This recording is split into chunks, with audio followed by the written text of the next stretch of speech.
10th of October 2023. Welcome to Somalia's premier #1 station for news and updates at Dalsan TV. Welcome to tonight's edition. I'll be a presenter, Abdurrahman Yusuf. Tonight, we have quite a full bulletin prepared for you from our desk here in Mogadishu, but kindly first have a look at some of our top stories. Somali cabinet approves 1.3 billion budget for 2025 fiscal year. Jubilant President exits the National Consultative Council meeting, returns to Kismayu over election dispute. Hassan Sheikh in Eritrea to bolster ties and counter Ethiopia's influence. Al-Shabaab claims responsibility for explosive ambush on government forces. United Nations envoy highlights Somalia's political and constitutional progress. Turkey sends vessel to usher oil exploration in Somalia. Now let's delve into our full bulletin. The Somali Cabinet of Ministers met in an extraordinary session on Tuesday led by Prime Minister Hamza Abdi Barre and adopted a 1.3 billion budget for the fiscal year 2025. A 24.4% rise budget over 2024 is attributed to increased internal revenue collection. Here's a full story. The government of Somalia has approved a 1.3 billion budget for the 2025 fiscal year, a slight increase from the 2024 estimates, in which gives the Treasury more pressure to collect revenue by changing existing systems in the country. The cabinet chaired by Prime Minister Hamza Abdi Barre approved the budget moments after the collapse of the National Consultative Council meeting in Mogadishu, which brought together leaders from the federal and regional administrations. By estimates, the total allocation for 2025 was increased to 1.3 billion, up from 1 billion. The 24.4% increase of around 263,160,528 showcases the expanding local needs within the government for smooth operations. The Ministry of Finance has devised mechanisms of increasing local revenues, including the decision to reduce checkpoints which are normally misused by Al-Shabaab militants. The Al-Shabaab controls large swaths of rural, central and southern regions. According to officials, the government is shifting more focus to security, social services and infrastructure development as Somalia struggles to cure years lost to civil war and now the emergence of terrorist group in the country. The increased budget is expected to be funded through enhanced tax collection, improved efficiency in the public sector, revenue generation, and international aid and grants. The international aid and grants service most of the budget given the country's history of stagnation in development. However, there are deliberate measures to reduce over-dependency to foreign aid, which has significantly affected economic growth in the country. The self-sustainability was one of the key pre-election pledges of the President Hassan Sheikh Mohamud. Security remains a major concern, and the government seeks to invest more through budgetary allocation that aims at the modernization of the security forces through the purchase of modern equipment. The United Nations Security Council lifted the arms embargo that has lasted for 3 decades. The budget will have to get approval from Parliament, which authorizes appropriation and revenue collection. The government has pledged to seal corruption loopholes, but such promises are yet to be impactful given the opaqueness in the government spending. Monday's National Consultative Council meeting in Mogadishu was suddenly interrupted by Jubilant President Ahmed Madobe, who took a plane back to Kismayu as negotiations came to standstill over the suggested 1-year extension of regional presidential tenure. The main proposal on the table, which called for a single universal election with one voter, one person in all federal member states in November 2025, was sharply rejected by President Madobe, leading to a deadlock. 1-year term extension for regional leaders was also included in the proposal. Jubilant President Ahmed Madobe abruptly left the ongoing National Consultative Council meeting in Mogadishu on Monday, flying back to Kismayu after talks reached a deadlock over the proposed 1-year extension of regional president terms. The stalemate emerged as President Madobe firmly rejected the key proposal on the table, which called for a unified one-person, one-vote election across all federal member states in November 2025. The proposal also included an extension of the regional leaders' terms by 1 year. Somalia's President Hassan Sheikh Mohamud has strongly backed the proposal, viewing it as a step towards securing stability in the lead-up to 2026 presidential elections, in which he is expected to seek re-election. However, President Madobe remains steadfast in his opposition, arguing that such significant electoral changes should not be imposed without broader consultations. He emphasized the need for inclusive discussions, particularly with Puntland, which boycotted Mogadishu Conference and Khartoum State, which also plays a vital role in the country's federal structure. The proposed electoral reform, which aims to implement the long-promised one-person, one-vote system across Somalia, has been seen as a source of political friction between the federal government and regional states. While the central government views the reform as a necessary step towards democratization, regional leaders like Madobe fear that it could undermine the autonomy and influence in future elections. Madobe's departure signals a growing divide among Somalia's political elite, especially concerning the distribution of power between the federal government and regional administration. His insistence in consulting Puntland, one of the largest and most politically influential federal member states, underscores his determination to block any decision that could diminish regional authority without full consensus. The absence of Puntland from the talks has already cast a shadow over the NCC's ability to reach a comprehensive electoral agreement. The northern state, led by President Said Abdullahi Deni, has long expressed concerns about the federal overreach and demanded greater political independence. Somalia President Hassan Sheikh Mohamud made his fourth journey to Asmara, Eritrea, since taking office in 2022 on Wednesday for a formal visit. Presumably, the purpose of his visit is to strengthen the emerging tripartite alliance between Somalia, Eritrea, and Egypt against Ethiopia's growing assertiveness in the region. Mohamud was greeted by senior Eritrean authorities and President Isaias Afwerki at the Asmara International Airport. Somalia President Hassan Sheikh Mohamud arrived in Asmara, Eritrea on Wednesday for an official state visit, marking his fourth trip to the country since taking office in 2022. His visit is likely aimed at fortifying a budding tripartite alliance involving Somalia, Eritrea, and Egypt, which has developed in opposition to Ethiopia's increasing assertiveness in the region. Mohamud was welcomed at Asmara International Airport by Eritrean President Isaias Afwerki and senior Eritrean officials. Mohamud's trip follows a series of high-level meetings between Egypt, Eritrea, and Somalia in recent months. A major focus of this visit is deepening military cooperation between Somalia and Eritrea. Since 2019, Eritrea has played a pivotal role in training Somali military personnel, including cadets specializing in infantry and mechanized units. These Eritrean trained forces have been critical to the Somali government's efforts to counter Al-Shabaab militants, with recently military operations reportedly eliminating over 1,650 extremists in the last 2 months. Eritrea's strategic interest in this new coalition stems from regional security concerns and historical rivalries. Since gaining independence from Ethiopia in 1993, Eritrea has long viewed Ethiopia as a rival, particularly regarding controlling over access to the Red Sea. Somalia, alongside Eritrea and Egypt, has grown increasingly critical of Ethiopia's regional ambitions, particularly following Ethiopia's controversial Memorandum of Association with Somaliland. At the United Nations General Assembly in New York last month, Somalia's Foreign Minister Ahmed Muallim Fiqi, Egypt's Foreign Minister Badr al-Badlati, and Eritrea's Foreign Minister Osman Saleh held a trilateral meeting to affirm their commitment to stability and security of their respective countries.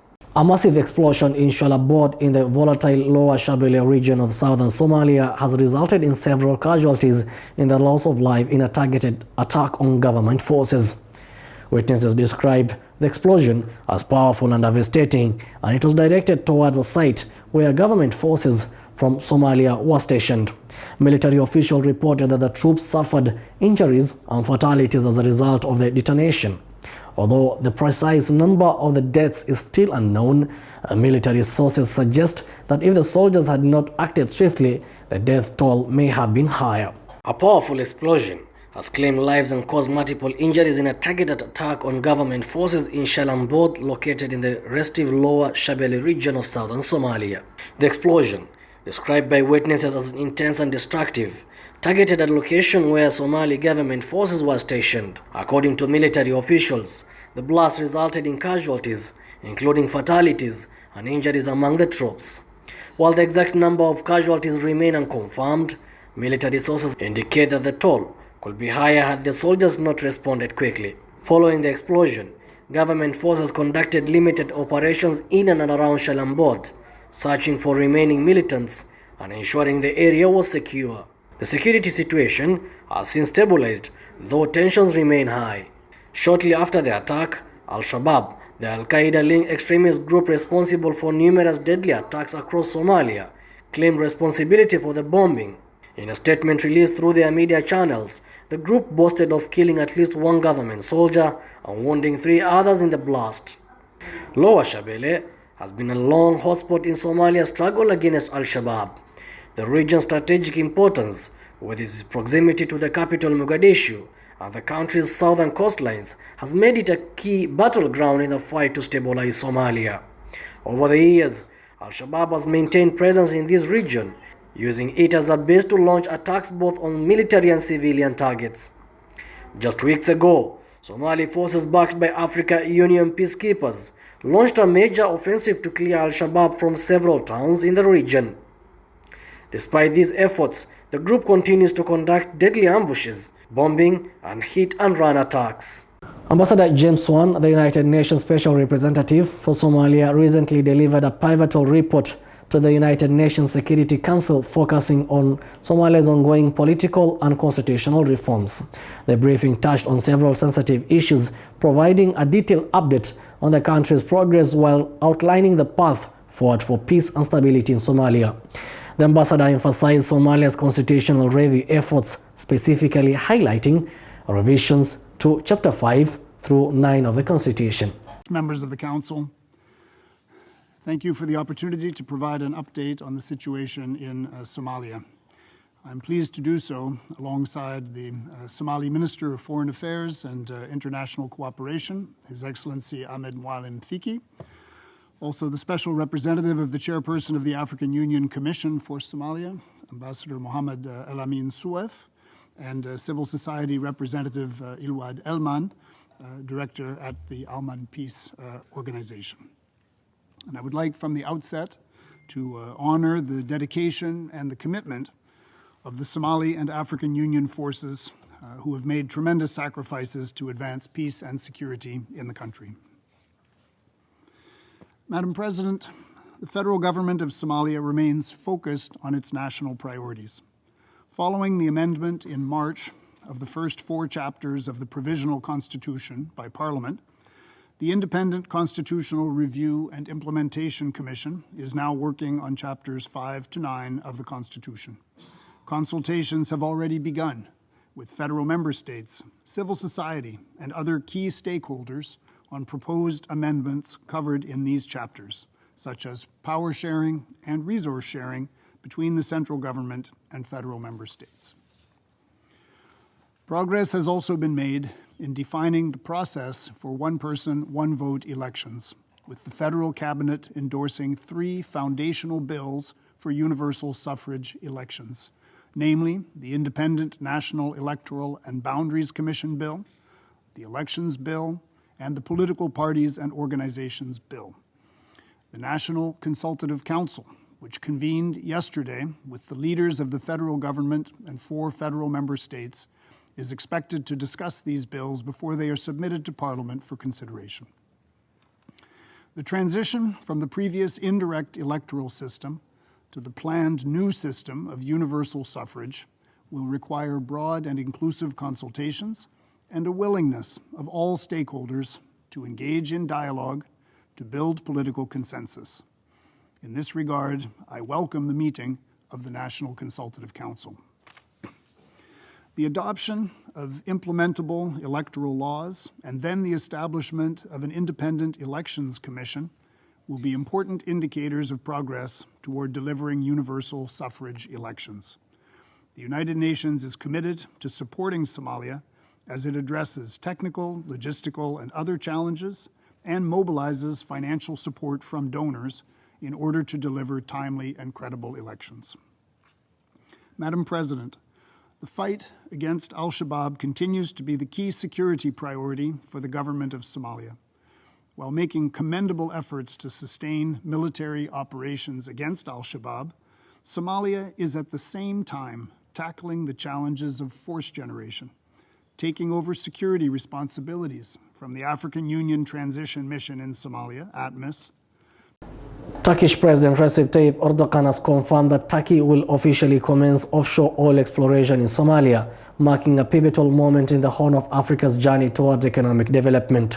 This announcement coincides with the departure of the Orok Race research vessel, which is set to conduct seismic activities across 15,000 square kilometers of Somali waters, signaling Turkey's growing influence in the region.